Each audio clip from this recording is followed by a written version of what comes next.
नेपालमा कुन सेक्टरमा जागिर खाँदाखेरि तपाईले 5 वर्ष काम गरेर आफैले जग्गा किन्न सक्नुहुन्छ होला गेस गर्नुस्। यदि तपाईले बैंकिङ गेस गर्नुभयो भने you are correct. Normally banking सेक्टरमा तपाई पर्मनेन्ट भएको 5 इयर्स भित्रमा चाहिँ तपाईले आफैले जग्गा किन्ने लोन पाउनुहुन्छ र त्यो लोन यस्तो किसिमको हुन्छ कि तपाईलाई रिपे गर्न पनि एकदमै सस्तो पर्न जान्छ। सो बैंकिङ सेक्टरमा जब गर्न खोज्ने चाहने धेरै जना हुनुहुन्छ। तपाईले बैंकिङ सेक्टरमा जब खानलाई चाहिँ के गर्नुपर्छ होला त? यो भिडियोमा म तपाईलाई तपाईले बैंकिङ सेक्टरमा जब पाउनको लागि के गर्नुपर्ने हुन्छ त्यसको प्रिपरेसन मेथड के हो म तपाईलाई शेयर गर्नेवाला छु।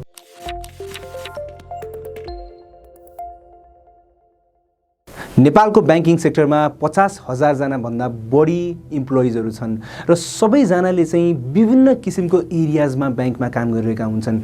केही इन्डिभिजुअल्सहरु बिजनेस हेर्नलाई चाहिँ लोन र त्यसैगरी डिपोजिटको डिपार्टमेन्टमा हुन्छन्, केही इन्डिभिजुअल्सहरु चाहिँ अपरेशन्स डिपार्टमेन्टमा हुन्छन् र त्यसैगरी केही अरु इन्डिभिजुअल्सहरु चाहिँ सपोर्ट अब आईटी होला, फाइनान्स होला, मार्केटिङ होला भनौं न विभिन्न किसिमको युनिट्सहरु छन्। सो बैंकिङ सेक्टर एउटा यस्तो किसिमको सेक्टर हो जहाँ चाहिँ धेरै जना स्किल सेट भएको, धेरै किसिमको धेरै प्रकारको स्किल सेट भएको इन्डिभिजुअल्सहरुले जागिर पाउने अपर्च्युनिटी रहेको हुन्छ।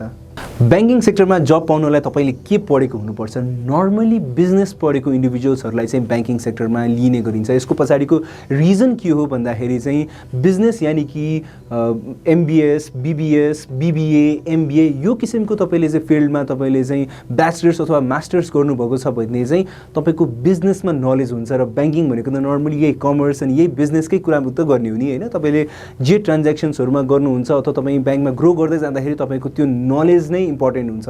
आर्ट्स अथवा साइन्स पढेको इन्डिभिजुअल्सहरुले चाहिँ बैंकमा जागिर पाउने अवसरहरु चाहिँ कम हुन्छ, लिमिटेड हुन्छ हैन। So normally most of the individuals who get recruited by banks उहाँहरुले चाहिँ यही बीबीएस, बीबीए, एमबीएस, एमबीए यो किसिमको चाहिँ डिग्री उहाँहरुले लिएको हुनुहुन्छ। यदि तपाईले ब्याचलर्स सकाउनु भएको छ अथवा एमबीएस सकाउनु भएको छ भने पनि नर्मली तपाईलाई चाहिँ असिस्टेन्ट लेभलमा लिइन्छ।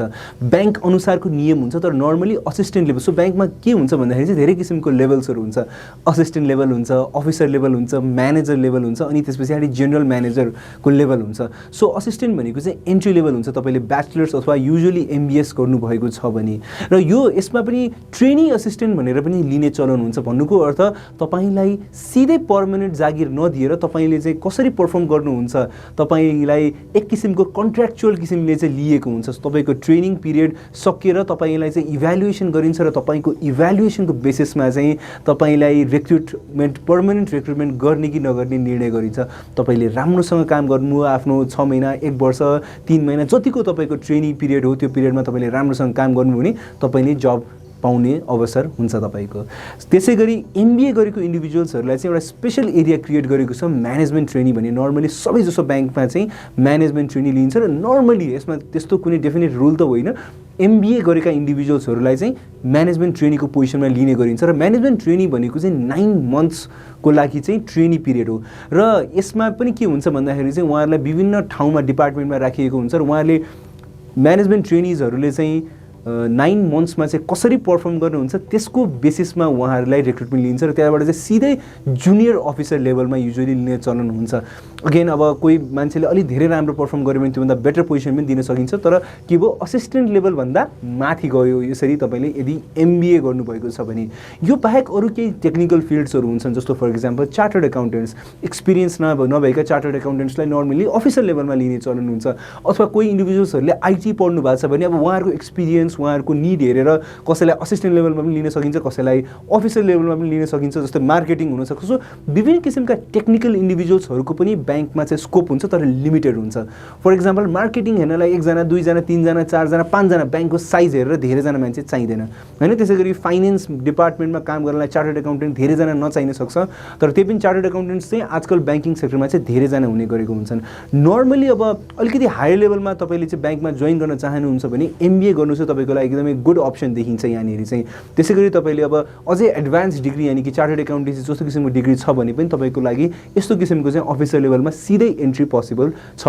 टेक्निकल स्किल्स छ तपाईको आईटीमा, अरु किसिमको सफ्टवेयरमा छ भने पनि तपाईलाई बाटो छ। तपाईको एक्सपिरियन्स एबिलिटी अनुसार तपाईले एन्ट्री पाउन सक्नुहुन्छ र नर्मली एन्ट्री पाउने भनेको चाहिँ यिनै लेभल्समा नै हो। अब यो भन्दा माथि तपाईले चाहिँ जाने भनेको अरु सेक्टरमा एक्सपिरियन्स हो भने युजुअली बैंकमा त्यसको काम कुनै पनि छैन। कुन सेन्समा भन्दाखेरि चाहिँ ब्याङ्किङ आफैमा एउटा एकदमै टेक्निकल एरिया हो, जहाँ चाहिँ तपाईँलाई मान्नु तपाईँ एनजिओमा काम गर्नुभयो, ट्रेडिङ इन्डस्ट्रीमा काम गर्नुभयो, एडभर्टाइजिङ इन्डस्ट्रीमा काम गर्नुभयो अथवा अरू कुनै सर्भिस इन्डस्ट्रीमा काम गर्नुभयो भने त्यो स्किल सेट तपाईँको ब्याङ्किङ इन्डस्ट्रीमा चाहिँ रेलिभेन्ट नहुनसक्छ। किन भन्दाखेरि ब्याङ्किङ आफैमा एउटा एकदमै कोर टेक्निकल नलेज चाहिने एरिया हो र अरू ठाउँको नलेजले तपाईँलाई त्यति हेल्प नदिन सक्छ कोर ब्याङ्किङ ठाउँमा। सो त्यो कारणले गर्दाखेरि तपाईँ 5 वर्ष अरू सेक्टरमा काम गर्ने अनि ब्याङ्कमा आउने भन्ने चाहिँ हुँदैन। बरु ब्याङ्कमा 5 वर्ष काम गरेर अन्य सबै सेक्टर्सको बारेमा जानकारी लिएर इकोनोमीको बारेमा इन्फर्मेसन लिएर अरू ठाउँमा चाहिँ तपाईँले जान सक्ने अवसर चाहिँ फेरि तपाईँलाई प्राप्त चाहिँ हुनसक्छ। सो तपाईँलाई एन्ट्री रुट्सहरूको बारेमा चाहिँ मैले केही भनिदिएँ। ब्याङ्किङ इन्टरभ्यू अथवा रिक्रुटमेन्ट प्रोसेस चाहिँ कस्तो हुन्छ त हेर्नुहोस्, यदि तपाईँ असिस्टेन्ट लेभलमा एन्ट्री गर्न चाहनुहुन्छ, तपाईँले आफ्नो ब्याचलर्स सक्नुभयो, तपाईँ इमिडिएटली ब्याङ्कमा जागिर खान चाहनुहुन्छ भने त्यहाँनिर पनि के हुन्छ भन्दाखेरि चाहिँ ब्याङ्क्सहरूले त्यो लेभलमा धेरैजनालाई भ्याकेन्सी अनाउन्समेन्ट गर्नुभएको हुन्छ। तर के छ भन्दाखेरि नेपालको कन्टेक्स्टमा चाहिँ ब्याङ्किङ सेक्टरमा चाहिँ धेरैजनाको काम गर्ने रुचि इन्ट्रेस्ट उहाँहरूको अब भनौँ न एम भएको कारणले गर्दाखेरि चाहिँ कम्पिटिसन एकदमै हाई हुन्छ। त्यसकारण तपाईँ स्ट्यान्ड आउट गर्न चाहिँ सक्नुपर्ने हुन्छ। स्ट्यान्ड आउट गर्नलाई चाहिँ तपाईँले के गर्नुपर्ने हुन्छ भन्दाखेरि चाहिँ तपाईँले प्रिपेयर गर्नुपर्ने हुन्छ। आफूलाई प्रिपेयर गर्नु भनेको हेर्नुहोस्, हजारौँजना क्यान्डिडेट छन् 100वटा पोस्टको लागि भने तपाईँ कसरी, तपाईँलाई किन चुज गर्ने? सो तपाईँको एकाडेमिक मार्क्स एउटा ठाउँमा छ, तर एकाडेमिक्स भनेको चाहिँ के हो भन्दाखेरि चाहिँ एउटा लेभलसम्म मात्रै तपाईँको एकाडेमिक्सले हेल्प गर्छ। तपाईँको एकदमै एकाडेमिक्समा पोर रहेछ भने तपाईँले नपाउनु होला जागिर। तर नर्मली एकाडेमिक्स भनेको चाहिँ एउटा तपाईँको क्वालिफिकेसन ल छ भन्ने मात्रै हो। त्योभन्दा बाहेक अब के हेरिन्छ भन्दाखेरि तपाईँले प्रिभियसली कुनै इन्टर्नसिप गर्नुभएको छ कि छैन ब्याङ्कमा, अथवा तपाईँको एक्जामिनेसन लिन्छ। हेर्नुहोस् है, सो एक्जामिनेसन लिने बेलामा तपाईँको नलेज कति छ। यहाँनिर चाहिँ तपाईँले के गर्नु पऱ्यो भन्दाखेरि तपाईँलाई यदि ब्याङ्कमा काम गर्न रहर छ, इच्छा छ भने चाहिँ तपाईँले आफ्नो ब्याचलर्स पढ्दा पढ्दै ब्याङ्कको बारेमा केही नलेज चाहिँ गेन गर्नु एकदमै इम्पोर्टेन्ट हुन्छ। अरूभन्दा तपाईँको नलेज बेटर छ भने, आउटस्ट्यान्डिङ छ भने तपाईँले ब्याङ्कमा जागिर खान पाउने सम्भावना एकदमै बढ्छ। सो तपाईँले त्यो इन्टरभ्यूमा, सो 1000जनाले चाहिँ सपोज रिटन एक्जाममा लेख्नुभएको छ र त्यसमध्येमा चाहिँ तपाईँ टप 100, सपोज 100जनाको एप्लिकेसन छ, 100मा पढ्नुभयो अथवा टप 200मा पढ्नुभयो भने अब तपाईँलाई ब्याङ्कले इन्टरभ्यूलाई बनाउँछ। कहिलेकाहीँ ब्याङ्कले नै बनाउँछ, कहिलेकाहीँ चाहिँ ब्याङ्कले यो काम पनि अरू कसैलाई आउटसोर्स गर्न दिएको पनि हुन्छ। अब तपाईँ इन्टरभ्यूलाई जानुभयो, अब इन्टरभ्यूले तपाईँलाई के सोध्छ होला त? अब तपाईँले जुन वेमा चाहिँ एक्जामिनेसन क्लियर गरिसक्नुभयो, अब इन्टरभ्यूमा चाहिँ अलिकति जेनरिक ब्याङ्कको बारेमा तपाईँसँग नलेज छ कि छैन सोध्नुको साथसाथै तपाईँको एप्टिच्युड हेरिन्छ। यानि कि तपाईँको कस्तो छ कन्फिडेन्स, तपाईँ कसरी बोल्नुहुन्छ, कसरी व्यवहार गर्नुहुन्छ र तपाईँको जेनरिक एटिच्युड कस्तो छ, यस्ता किसिमका कुराहरू गरिन्छ। तपाईँलाई ब्याङ्किङ सेक्टरमा किन काम गर्न मन छ, तपाईँको इन्टिग्रिटी छ कि छैन। हेर्नुहोस्, ब्याङ्किङ सेक्टरमा चाहिँ ट्रस्ट र इन्टिग्रिटी चाहिँ सबैभन्दा इम्पोर्टेन्ट स्किल सेट हो र तपाईँलाई यसरी क्वेसन गरिन्छ कि तपाईँको त्यो इन्टिग्रिटी छ कि छैन भनेर टेस्ट गरिन्छ। सो तपाईँले ब्याङ्कमा जागिर खानलाई चाहिँ ब्याचलर्समा अथवा तपाईँले मास्टर्समा चाहिँ बिजनेस पढ्नु चाहिँ एकदमै इम्पोर्टेन्ट हुन्छ। र यदि तपाईँले सक्नुहुन्छ भने, किन भन्दाखेरि एमबिएलाई चाहिँ अलिकति बढी रिकगनाइज गरेको छ ब्याङ्किङ सेक्टरमा। एमबिएमा अलिकति फाइनेन्स फोकस्ड, अलिकति मार्केटिङ फोकस्ड, अलिकति बिजनेस फोकस्ड कोर्स भएको कारणले गर्दाखेरि चाहिँ यो किसिमको नलेज सेट चाहिने हुँदाखेरि र एमबिए पढाउँदाखेरि चाहिँ एमबिएका कलेजहरूले पनि यही किसिमले चाहिँ उहाँहरूलाई फोकस गराएर त्यही कुरामा चाहिँ कन्सोलिडेट गरेर उहाँहरूलाई सिकाउने चलन भएको कारणले गर्दाखेरि चाहिँ अलिकति प्रायोरिटी दिएको छ है। सो तपाईँले इन्टरभ्यूमा राम्रो गर्नुभयो, पहिला एक्जामिनेसन क्लियर गर्नुभयो अनि इन्टरभ्यूमा पनि राम्रोसँग तपाईँले चाहिँ क्लियर गर्नुभयो भने तपाईँलाई बोलायो ब्याङ्कले। अब के हुन्छ हेर्नुहोस्, अब पहिला तपाईँको टर्म्सहरू डिस्कस हुन्छ, तपाईँलाई स्यालेरी कति दिन्छ भन्ने कुरा। युजुअली यो ठाउँमा चाहिँ नेगोसिएसन गर्ने तपाईँसँग आधार हुँदैन, किन भन्दाखेरि चाहिँ ब्याङ्कले धेरैजना इन्डिभिजुअल्स लिइसकेको हुन्छ, हायर गर्न सक्ने अप्सन भइसकेको हुन्छ। सो तपाईँलाई बढी तलब तपाईँले माग्नुभयो भने तपाईँले तलब बढी माग्दैमा तपाईँले पाउन सक्ने सम्भावना एकदमै कम हुन्छ, अनलेस युआर आउटस्ट्यान्डिङ, एकदमै तपाईँ स्ट्यान्ड आउट नै गर्नुभयो भने चाहिँ केही फरक पर्ला। तर युजुअली स्टार्टिङ लेभलमा चाहिँ तपाईँको बिना एक्सपिरियन्स तपाईँले बढी तलब माग्नुभयो भने चाहिँ त्यो तपाईँको लागि डिसएडभान्टेज चाहिँ हुनसक्छ। स्टार्टिङ रेन्ज ब्याङ्कहरूको आफ्नै हुन्छ, कसैको 20,000, कसैको 15,000, कसैको 25,000, कसैको 30,000 हेर्नुहोस् होइन। सो ब्याङ्कको आफ्नो पोलिसी अनुसार तपाईँलाई अफर गर्छ। स्टार्टिङ लेभलमा स्यालेरीमा चाहिँ नेगोसिएट गर्नु would not be wise. Salary जति भयो भने तपाईँलाई फेसिलिटिजहरू चाहिँ के हुन्छ भन्दाखेरि चाहिँ ब्याङ्कको डिफ्रेन्ट किसिमको फेसिलिटिज हुन्छ। तपाईँलाई सस्तोमा कर्जा कर्जा उपलब्ध गराउने, तपाईँले बोनस पाउन सक्ने, तपाईँको भनौँ न इन्स्योरेन्स गर्ने विभिन्न किसिमको फेसिलिटिज हुन्छ। त्यसकारण तपाईँले दिएको स्यालेरीसँग मात्र कम्पेयर नगर्नुहोस्, सबै बेनिफिट्सहरू र पोटेन्सियली तपाईँको ग्रोथ कसरी हुनसक्छ त्यो आधारमा चाहिँ तपाईँले ब्याङ्कमा जोइन गर्ने डिसिजन गर्नु होला। अब तपाईँको सेलेक्सन भयो, तपाईँले कस्तो किसिमको ठाउँमा जागिर पाउनुहुन्छ, किन भन्दाखेरि ब्याङ्कमा हेर्नुहोस् धेरै किसिमका डिपार्टमेन्टहरू छन्, धेरै ब्रान्चेसहरू छन्। सो ब्रान्चेस नै ब्याङ्कको लागि चाहिँ एकदमै वाइड रेन्ज हुन्छ। एउटा ब्याङ्कको 100 वटा होला, कसैको 50 होला, कसैको 200 वटा होला होइन। सो तपाईँले ब्रान्चमा नै जागिर पाउन सक्ने सम्भावना बढी हुन्छ। र ब्रान्चमा यदि तपाईँले चाहिँ जागिर पाउनु हो भने त्यहाँ के हुन्छ भन्दाखेरि स्टार्टिङ असिस्टेन्ट लेभलको कुरा गर्ने हो भने चाहिँ तपाईँले चाहिँ कि कस्टमर सर्भिसमा कि टेलर भएर काम गर्न सक्नुहुन्छ होइन। सो त्यो गर्दाखेरि चाहिँ तपाईँलाई ब्याङ्कमा चाहिँ अलिकति कस्टमर इन्टरेक्सन्सहरू बढी हुन्छ र तपाईँको चाहिँ क्लरिकल लेभलको काम चाहिँ एकदमै बढी हुन्छ ब्रान्चमा। तर तपाईँले त्यो कामको लागि ओपन हुनु जरुरी छ, किन भन्दाखेरि त्यहाँनिर तपाईँको एप्टिट्युड देखिन्छ र तपाईँ बिस्तारै तपाईँ चाहिँ त्यही ब्रान्चमा ग्रो हुँदै तपाईँले ब्रान्च म्यानेजर अथवा हेड अफिसमा कुनै फङ्सनमा तपाईँ गएर काम गर्न सक्ने तपाईँको अवसर हुनसक्छ।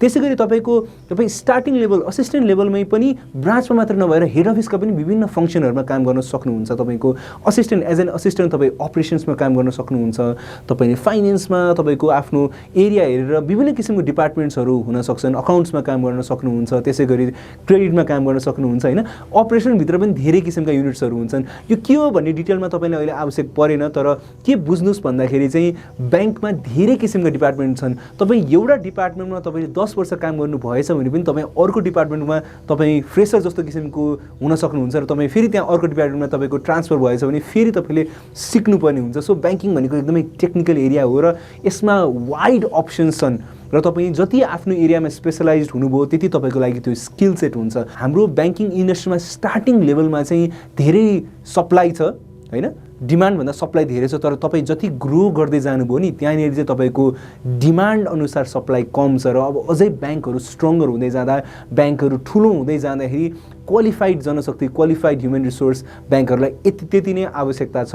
र तपाईँको जुन एरिया अफ एक्सपर्टाइज हो तपाईँले बिल्ड गर्दै सक्नुभयो ब्याङ्कमा, तपाईँ लोन दिने किसिमको क्रेडिट डिपार्टमेन्टमा होइन, लोन एनालाइज गर्ने डिपार्टमेन्टमा, ब्रान्चमा, फाइनेन्समा, एचआरमा होइन, तपाईँ जुनसुकै एरियामा तपाईँले काम गर्दाखेरि पनि तपाईँले चाहिँ राम्रो गर्दै जानुभयो भने तपाईँको डिमान्ड बढ्दै जान्छ र ब्याङ्कले तपाईँलाई रिटेन गर्न तपाईँको प्रमोसन टाइमली हुँदै जान्छ।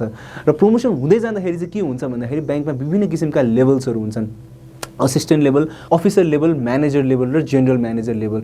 सो यसो हेर्दाखेरि चाहिँ तपाईँ असिस्टेन्ट लेभलमा पनि 2-3टा लेभल हुनसक्छ, त्योभित्र पनि अफिसरमा पनि 2टा, junior officer, officer, senior officer, केही ब्याङ्कमा अझै बढी पनि हुनसक्छन्। म्यानेजरमा assistant manager, deputy manager, manager, senior manager, हेर्नुहोस् है धेरै किसिमको हायरार्की छ र हुनु जरुरी पनि छ। किन भन्दाखेरि ब्याङ्किङ एउटा यस्तो सेक्टर हो जहाँ चाहिँ एक्सपिरियन्सको कुनै पनि सब्स्टिट्युट छैन।